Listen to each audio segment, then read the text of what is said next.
Kakinada rural మండలం పెనుమర్తి గ్రామంలోని అంగన్వాడీ కేంద్రంలో స్వర్ణాంధ్ర స్వచ్ఛాంధ్ర కార్యక్రమం జరిగింది. Kakinada rural CDPO Y Lakshmi అధ్యక్షతన జరిగిన ఈ కార్యక్రమంలో ముఖ్య అతిథిగా ఐసిడిఎస్ పీడీ కె విజయకుమారి పాల్గొన్నారు. ఈ సందర్భంగా ముఖ్య అతిథి ఐసిడిఎస్ పీడీ విజయకుమారి మాట్లాడుతూ ప్రతి నెల 3వ శనివారం స్వర్ణాంధ్ర స్వచ్ఛాంధ్ర కార్యక్రమం నిర్వహించడం జరుగుతుందని, కార్యక్రమం ముఖ్య ఉద్దేశాన్ని ప్రజలకు వివరించి ఈ శనివారం ఎలక్ట్రానిక్ వ్యర్థాలను సేకరించి వాటిని శాస్త్రీయంగా తొలగించడంపై ప్రజలకు అవగాహన కల్పించారు.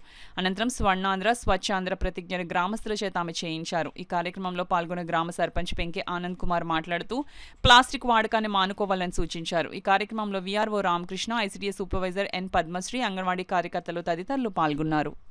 ఈరోజు స్వర్ణాంధ్ర కార్యక్రమంలో భాగంగా ఈరోజు ఈ గ్రామంలో ఏర్పాటు చేసిన ఈ ప్రోగ్రాము ప్రతి ఒక్కరూ కూడా అవేర్నెస్ కల్పించుకొని, అలాగే ప్రతి గ్రామంలో ప్రతి అంగన్వాడీ సెంటర్లో కూడా ఈ ప్రోగ్రాం అన్నది ఈరోజు చేయడం జరుగుతుంది.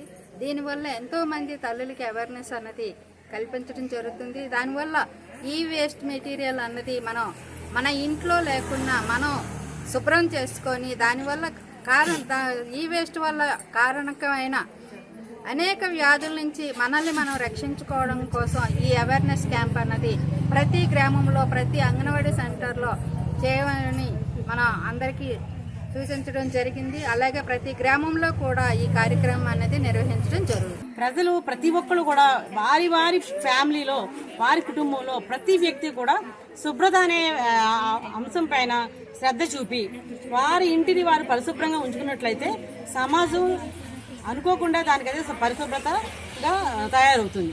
అలా ప్రతి గ్రామం పరిశుభ్రతగా ఉన్నట్లయితే మనకి వచ్చే వ్యాధుల్ని మనం అరికట్టడానికి అవకాశం ఉంటుంది. వాటిలో ముఖ్యంగా ప్రజెంట్ సమాజంలో క్యాన్సర్ అనేది ఎక్కువ విలయతాండం చేస్తుంది. క్యాన్సర్ అనేది ముఖ్యంగా ప్రజలుగా తెచ్చుకున్న వ్యాధి అని నా ఆలోచన. దీనిలో ముఖ్యంగా మన ఇంట్లో ఉన్న ఈ వేస్ట్ ఏదైతే ఉందో, మన పాడైపోయిన సెల్ ఫోన్స్ కానీ, పాడైపోయిన కంప్యూటర్స్ కానీ, అలాగే వైర్లు ఏవైతే ఉన్నాయో వాటన్నిటిని కూడా బయటికి తీసి మన పంచాయతీ వాళ్ళకి అప్పచెప్పినట్లయితే దాని నుండి రీసైకిల్ చేయడానికి అవకాశం ఉంటుంది.